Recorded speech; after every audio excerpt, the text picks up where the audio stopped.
छिपे ग्रह योग से होने वाले असाध्य रोग और उनका निदान। आज इस वीडियो का यही प्रसंग है। आज सब लोग देख रहे हैं अज्ञात व्याधियां जन्म ले रही हैं और ये व्याधियां मृत्यु का कारण बन जा रही हैं। रोग ऐसे हैं जिनको पहचान पाना मुश्किल हो जा रहा है और उनकी औषधियां भी व्यवहारिक नहीं है, प्रचलित नहीं है और न कोई जानता है। वैसे भी जटिल ग्रह योग से उत्पन्न व्याधि औषधियों से निर्मूल नहीं हो पाती हैं, उनकी कोई औषधि नहीं होती है। जैसे गुरु मान लीजिए शुभ ग्रह है, यही नहीं गुरु केंद्र या कोण का स्वामी, केंद्र या कोण का स्वामी मतलब लग्न भाव का हो, चतुर्थ, पंचम, सप्तम, दसम, नवम, इनका स्वामी भी हो। देख लीजिए, केंद्र कोण का स्वामी भी हो, गुरु स्वाभाविक रूप से शुभ ग्रह हो, किंतु इससे छिपा रोग कैसे उत्पन्न होता है जो असाध्य हो जाता है, भयंकर हो जाता है। चाहे कोई भी राशि हो, कोई भी राशि हो और कोई भी भाव हो, और गुरु के आगे पीछे मतलब पहले या बाद में, एक में सूर्य और एक में राहु, या राहु सूर्य दोनों एक में अगर हो जाएं तो वह बहुत बड़ी व्याधि का कारण हो जाते हैं और यह रोग बहुत ही जटिल हो जाता है।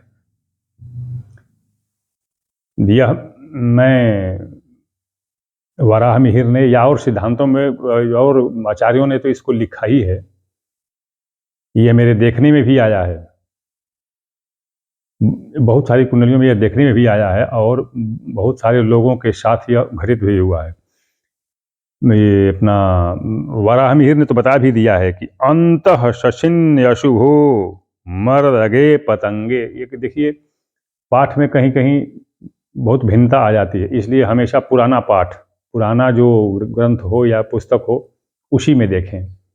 पुराने और नए में उनके पाठ में बड़ा अंतर है। जैसे अभी इसमें लिखा है अंतः शशिन अशुभयोर मदगे, तो अब ये देखिए मदगे और कहीं कहीं आया है मृगगे, तो अब ये दोनों देखिए मदगे और मृगगे में अंतर हो जाता है। अब मृगगे लेंगे तो मकर राशि हो जाएगी।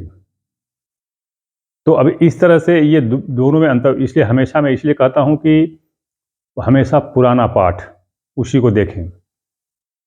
नई पुस्तक या इंटरनेट पर देखने से वो सब अशुद्ध हो जाता है। कारण क्या है कि मैं बता दूं कि ये वराह मिहिर ने ये जो लिखा है यह वसंत तिलका छंद में लिखा है और ज्यों ही हम इसको मदगे करेंगे तो छंद में व्यवधान आ जाएगा। तो जो व्यक्ति छंद शास्त्र का ज्ञाता होगा वह तो इसको पकड़ लेगा, लेकिन जो छंद शास्त्र भाषा विज्ञान का ज्ञाता नहीं होगा वो इसको नहीं पकड़ सकता है। अस्तु, अब आगे चलते हैं। अंतः शशिन या शुभयोर मदगे पतंगे श्वास क्षया प्लीहा विद्रधि गुल्म भाजः शोधि परस्पर गृहांसगयो रवीन्द्रो क्षेत्रे अथवा युगपदे वतयोः कृशो वा। ये क्या कहते हैं कि यदि चंद्रमा दो पाप ग्रहों के मध्य में हो या साथ हो, ये जो मैं बताया कि चंद्रमा, इसमें चंद्रमा और सूर्य दोनों का दिया है, तथा सूर्य लग्न से सप्तम में स्थित हो। मैं बताऊं इसको कि ये दोनों से दिया है, तो मैंने अभी एक सूर्य और राहु का बताया। यही स्थिति चंद्र और राहु के साथ होती है। तो मैं बताऊं, यदि सूर्य और राहु के साथ होगी, सूर्य राहु के साथ का तात्पर्य कहने का मतलब ये है कि जैसे मान लीजिए लग्नेश कोई हो, मैं तो शुभ ग्रह का लिया था गुरु का, कि गुरु लग्नेश हो, कोई भी लग्नेश हो, सिंह और कर्क को छोड़ करके, सिंह और कर्क को छोड़ करके कोई भी लग्नेश हो, अर्थात सूर्य और चंद्रमा को छोड़ करके कोई भी लग्नेश हो, चाहे पाप ग्रह हो चाहे शुभ ग्रह हो, और उसके आगे पीछे, जैसे मान लीजिए आगे सूर्य पीछे राहु, या पीछे सूर्य आगे राहु, कोई भी राशि हो, भले सूर्य अपने उच्चस्थ में हो, लेकिन यदि सूर्य और राहु आगे पीछे हो, या सूर्य और राहु एक साथ हों, आगे पीछे में, आगे या पीछे एक साथ हों, तो ये रक्तार्बुद, ब्लड कैंसर होता है।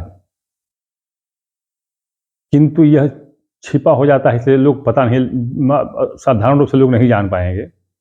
कैसे? कहते हैं कि भाई गुरु तो शुभ राशि है, मान लीजिए अगर कुंडली में लग्नेश हुआ तो क्या भाई तो लग्नेश है। सूर्य क्या है? सूर्य गुरु का मित्र है। संयोग से अगर मेष राशि में हो गया सूर्य तो उच्चस्थ हो जाएगा। तो ऐसी स्थिति में रोग को, कोई रोग कहाँ से कब क्या, कोई मतलब नहीं उठता है, तात्पर्य ही नहीं है कोई रोग का। किंतु यह ध्यान दीजिएगा, यह रोग बहुत ही भयंकर होता है और असाध्य होता है। इस पर कोई दवा दारू, कोई औषधि कुछ नहीं काम करती है।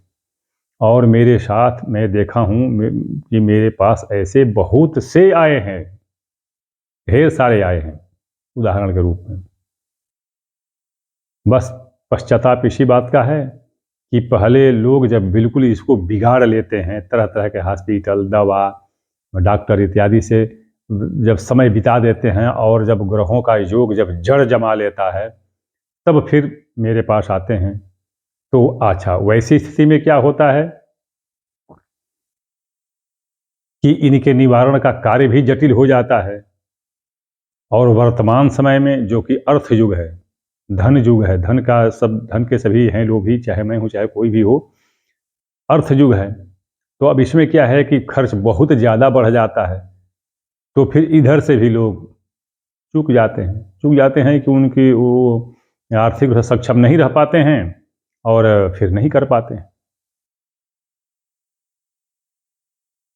तो अब जब जटिल हो जाता है तो काम भी जटिल होगा, उसका निवारण भी जटिल होगा और व्यय भी जटिल होगा। तो खैर मैं आगे चलूं। अभी सूर्य के साथ यदि हो तो रक्तार्बुद, ब्लड कैंसर। चंद्रमा के साथ अगर हो तो अपन उसको गुल्म का अपेंडाइटिस वगैरह, चाहे अपना क्या कहते हैं उसको, मधुमेह, प्रमेह, गुदा रोग, उदर रोग, यदि चंद्रमा के साथ हो तो, मतलब चंद्रमा के साथ कहने का मतलब कि चंद्रमा आगे हो, राहु पीछे हो, या राहु आगे हो, चंद्रमा पीछे हो, या राहु चंद्रमा साथ में। अब इनके निवारण के लिए, ये तो मैंने 2 उदाहरण दिए, यही स्थिति मंगल के साथ भी हो सकती है।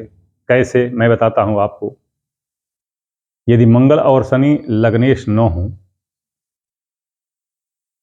और लग्न के दोनों तरफ मंगल और शनि बैठ जाएं, अब देखिए इसमें बताता हूं मैं आपको कि मान लीजिए कि शनि चतुर्थेश और पंचमेश हो गया, यानी चौथे भाव में मकर और 5वें भाव में कुंभ राशि हो गई। ध्यान दीजिएगा। और शनि जो है, मान लीजिए शनि कुंभ में बैठ गया, 5वें भाव में बैठ गया, और मंगल चौथे भाव में बैठ गया, मंगल चौथे भाव में बैठ गया, और सूर्य या चंद्रमा में से कोई एक तीसरे बैठ गया मंगल से। तो ऐसी स्थिति में क्या होगा कि लकवा, पैरालिसिस या ये जो पोलियो के कारण जो हो जाता है अर्धांग व्यवस्था या आधा अंग दिमाग से लिए शरीर से लिए दिया आधा अंग जो है लकवा मार गया, बोली बंद हो गई। अच्छा, ऐसी स्थिति में जो बच्चे जन्म लेते हैं वो बोल भी नहीं पाते हैं और अंत तक गूंगे रह जाते हैं। तो ये मैं उदाहरण बता रहा हूँ कि ऐसे ये छिपे हुए होते हैं। अच्छा, अब देखिए जैसे कहेंगे अरे मंगल तो उच्च का है भाई, वो ही केंद्र में बैठा है, ये तो पंच महापुरुष योग बना दिया रोचक योग का। शनि कुंभ राशि में 5वें अपनी राशि का बैठा है। तो ऐसे में लोग कहते हैं कि ये रोग के बारे में सोचते ही नहीं है कि इसे रोग भी होगा, लेकिन इससे जटिल और असाध्य रोग हो जाते हैं। और वही लकवा मतलब अर्धांग अवस्था हो जाता, अर्धांगपन हो जाता है। इनके निवारण का उपाय भी थोड़ा जटिल होता है, रहस्यमय होता है। प्रायः लगभग मेरे मंदिर पर महीने में एक हो ही जाते हैं, ऐसी पूजा हो ही जाती है। तो इनके निवारण के पूजा विधान भी अलग ही हैं। अलग कहने का तात्पर्य ये कि ये अर्धतमा कहते हैं इसको, अर्धतमा से मतलब ये है, ये अर्धतमा तो नहीं ये है, इसका तात्पर्य ये है कि आधा इसका हिस्सा वैदिक होता है और आधा तांत्रिक होता है। तांत्रिक से तात्पर्य ये कि जो उसमें पदार्थ लिए जाते हैं, जो पदार्थ उसमें प्रयुक्त होते हैं पदार्थ, उन पदार्थों को जागृत करने का वैदिक मंत्र ही एकमात्र सहारा होता है। तो वैदिक मंत्रों से उन पदार्थों को जागृत करके और फिर उनका प्रयोग किया जाता है। तो यूँ समझ लीजिए, मैं बता दूं आपको, सबका तो मुझे रिपोर्ट मतलब सूचना नहीं मिल पाती है, किंतु जो सूचना मिली है उससे मतलब कई व्याधियां, थके हारे मादे निराश लोग भी मुक्ति पा गए हैं। शेष लोग अगर नहीं सूचना देते हैं तो मैं कोई किसी से पूछता भी नहीं है, भाई मेरा अपना काम था, मैंने कर दिया। शेष आपको अगर इच्छा हो एक बार सूचना देने की कि हाँ अच्छा हुआ, अरे भाई बता दीजिए कि नहीं अच्छा हुआ, ये भी तो बता दीजिए। लेकिन नहीं बता पाए कोई बात नहीं, लेकिन फिर भी जो मुझे बताए हैं उनसे बहुत ही ज़्यादा लाभ मिला है। तो और यही काम यदि अगर शुरू में कराया जाए, शुरू में अगर इनका उपाय कराया जाए, तो मेरी समझ से न जटिलता होगी न कुछ होगा, और बहुत आराम से और जो कहते हैं कम खर्च में और ये समाप्त हो जाएगा। किंतु बिगाड़ के लाने पर जब अवस्था जटिल हो जाती है तो लाने पर तो जटिल व्यय हो जाता है, जटिल काम हो जाता है, उबाऊ काम हो जाता है। तो ये मैं बताया इसलिए कि ये छिपे हैं। देखिए जैसे आप देखने में कुंडली में लगेगा कि ये तो सारे उच्च के ग्रह हैं, अब अच्छे हैं, कुछ रोग नहीं क्या नहीं, लेकिन ये जटिल, ये जो छिपे हुए हैं, छिपे हुए रोग हैं, ये मैं देखने में भी आया है, जिनकी पूजा भी मैंने कराई है और मैं आपके सामने पढ़ दिया। ये जो वराह मिहिर का है कि जो इन्होंने इस पर लिखा भी है, सूर्य चंद्र इत्यादि से इन्होंने बताया भी है। ये जो चाहे पहले ये 8वां श्लोक है अनिष्ट योग का, जो अनिष्ट योग जो दिया गया है, अनिष्ट योग 21वां अध्याय है बृहद जातक का वराह मिहिर के द्वारा रचित बृहद जातक का 21वें अध्याय का 8वां श्लोक है। कोई चाहे तो पढ़ के इसको देख सकता है। ध्यान दीजिएगा, ये छंद शास्त्र का और भाषा विज्ञान का उसको ज्ञान होना चाहिए। ये वसंत तिलिका छंद में लिखा है। वसंत तिलिका छंद में अन्वय में बहुत सावधानी रखनी पड़ती है, नहीं तो अर्थ का अनर्थ हो जाएगा।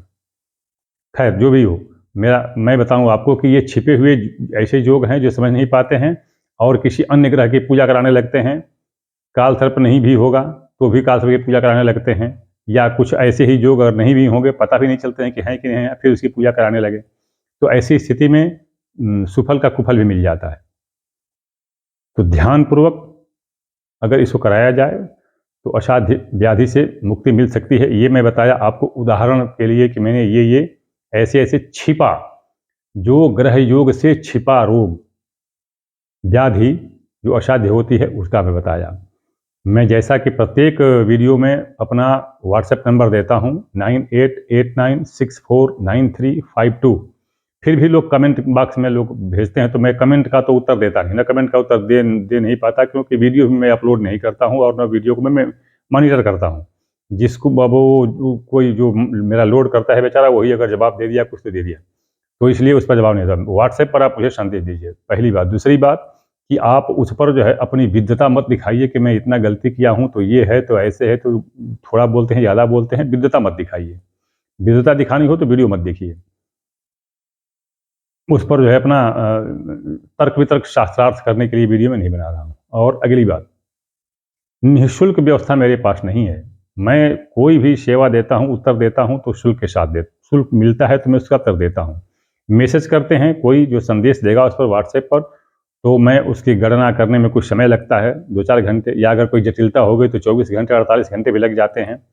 तो मैं अपने समय से उनका उत्तर दूँगा जब गणना पूरी हो जाएगी तब।